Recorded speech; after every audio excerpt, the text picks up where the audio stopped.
Micro ফাইনেন্সৰ ঋণ লোৱা মহিলাসকলৰ বাবে এই মুহূৰ্তত এটা গুৰুত্বপূৰ্ণ খবৰ লৈ আহিছে আৰু মুখ্যমন্ত্ৰী ডক্টৰ হিমন্ত বিশ্ব শৰ্মাই সদনত এই কথা উল্লেখ কৰিছে। আমি ডাঙৰ খবৰ জনাইছো আপোনালোকক মাইক্ৰ ফাইনেন্সৰ ইতিমধ্যে খবৰ আপোনালোকৰ মাজলৈকে লৈ আহিছো। আমি ফুল স্ক্ৰীনৰ জৰিয়তে খবৰ আপোনালোকৰ মাজলৈকে লৈ আহিছো।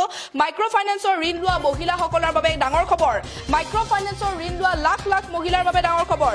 নতুনকৈ 1,65,000 মহিলাক ঋণ ৰেহাই দিব চৰকাৰে। আমি জনাইছো নতুনকৈ 1,65,000 মহিলাক ঋণ ৰেহাই দিব চৰকাৰে আৰু সদনত ডাঙৰ ঘোষণা কৰিছে মুখ্যমন্ত্ৰী ডক্টৰ হিমন্ত বিশ্ব শৰ্মাই।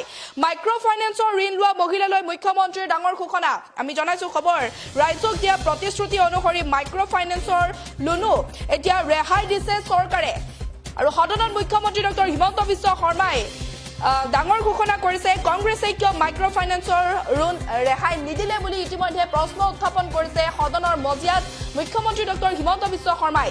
এই মুহূৰ্তলৈকে 11,93,626 গৰাকী মহিলাক লোন ৰেহাই দিয়া হৈছে বুলি আজি সদনত এই কথা উল্লেখ কৰিছে মুখ্যমন্ত্ৰী ডক্টৰ হিমন্ত বিশ্ব শৰ্মাই। অসমৰ ইতিহাসত এনে লোন ৰেহাই পূৰ্বে কেতিয়াও হোৱা নাই বুলি মুখ্যমন্ত্ৰী ডক্টৰ হিমন্ত বিশ্ব শৰ্মাই এই কথা উল্লেখ কৰিছে।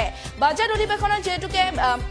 অধিৱেশনৰ আজি যিহেতুকে চতুৰ্থটো দিন আৰু এই চতুৰ্থটো দিনতে ক'ব লাগিব মুখ্যমন্ত্ৰীগৰাকীয়ে এই কথা উল্লেখ কৰিছে। আজি মুখ্যমন্ত্ৰী ডক্টৰ হিমন্ত বিশ্ব শৰ্মাই এই কথা উল্লেখ কৰিছে।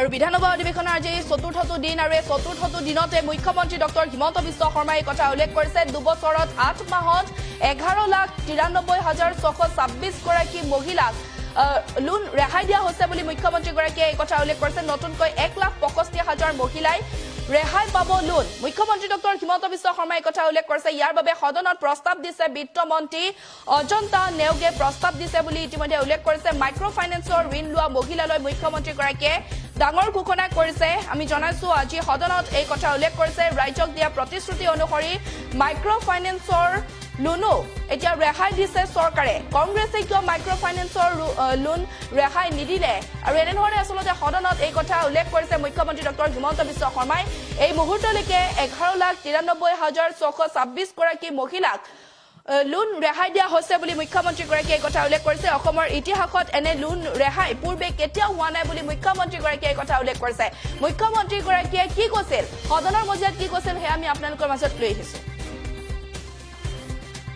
2 বছৰ 8 মাহত 11,93,626 গৰাকী মহিলাই লোন ৰেহাই পালে আৰু এইবাৰ আৰু 1,65,000 মহিলাক লোন ৰেহাই দিয়াৰ বাবে বিত্তমন্ত্ৰীগৰাকীয়ে প্ৰস্তাৱনা আনিব। আমি কমিটমেণ্ট কমপ্লিট কৰিহে আমি ইলেকশ্যনলৈকে যাম। আমাৰ পৰীক্ষা সদায় নল'ব, এদিনেই পৰীক্ষা দিম। আমি এদিনেই পৰীক্ষা দিম আৰু মই জানো পৰীক্ষাৰ কষটিশীলত আমি উত্তীৰ্ণও হ'ম আৰু 2026ত মই আজিয়ে কৈছোঁ 100তকৈ তলত চিট লৈ গভৰ্ণমেণ্ট নহয়।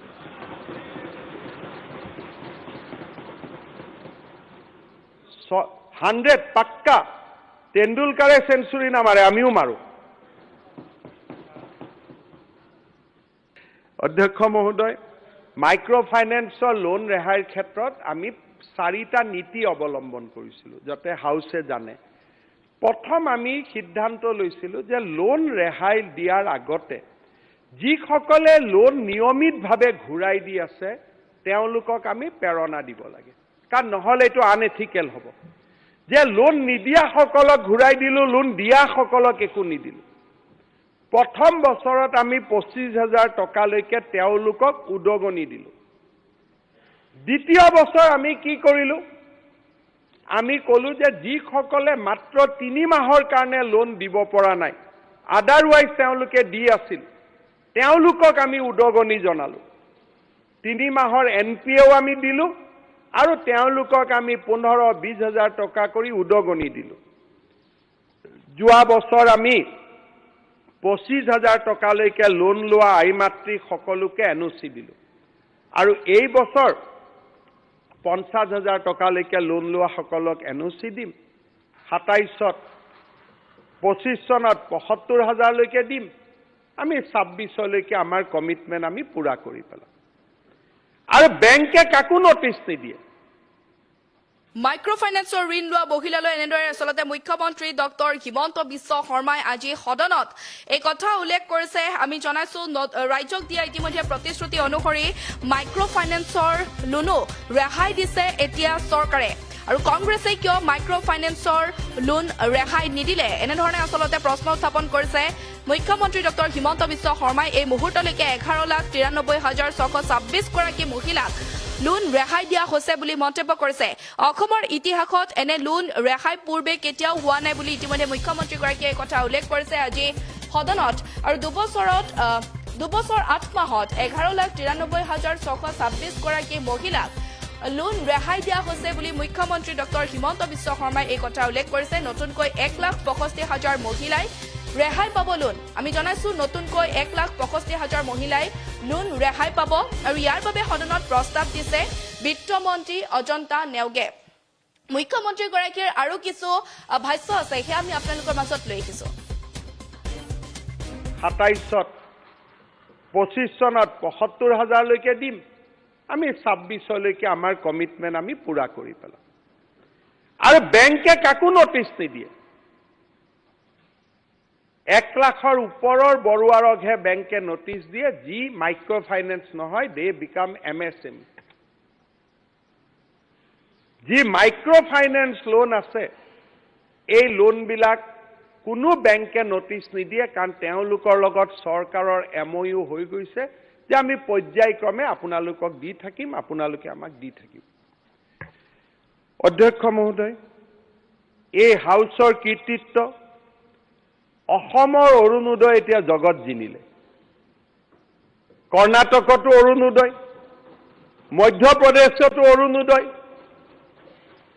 না কংগ্ৰেছ না বিজেপি আজি অৰুণোদয় দৰিদ্ৰতা নিৰ্মূলৰ ক্ষেত্ৰত এটা উদাহৰণ ৰৈ গ'ল আজি মধ্যপ্ৰদেশৰ লাডলি লক্ষ্মী আমাৰ বিষয়াসকলে তাত গৈ প্ৰেজেন্টেশন দি আহিছিল সেই স্কিম তাত লোৱা হৈছিল